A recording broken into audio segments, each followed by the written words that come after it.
За сайн байцгаана. За өнөөдөр болохоор хоорондоо төстэй 3 үгний тухай. За эхнийх нь болохоор хонто деска. За нэрээ юу те. За хоёр дахь нь болохоор мажи деска. Хоо нэрээ яриад байгаа юм уу те.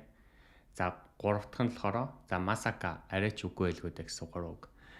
За тийм. Тэгэхээр эхний үгний хувьд бол зүгээр хонто деска гэх юм бол хөөх нэрээ юм уу гэдэг ерөнхийдөө гайхсан сэтгэлээ илэрхийлж байгаа байхгүй юу. За тэгээд хинтээж хэрэгжилж болно, ямар ч асуудал байхгүй. За энэ мажи деска гэдэг үг нь болохоор амьдралд маш өргөн хэрэгэлдэг байгаа. Гэтэ кёкашо буюу одоо сор хүчгэн дээр бол нэг гарч ирдэг үг.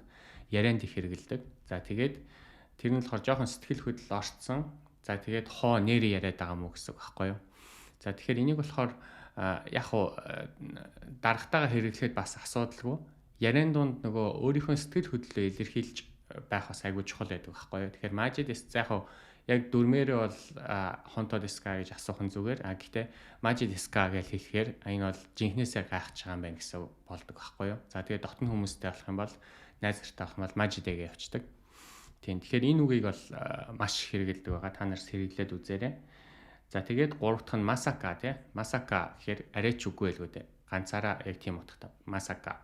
За эсвэл өгүүлбэрт орохороо масака коннакото окорото омоймасен дэшта гэдэг ч юм уу тий.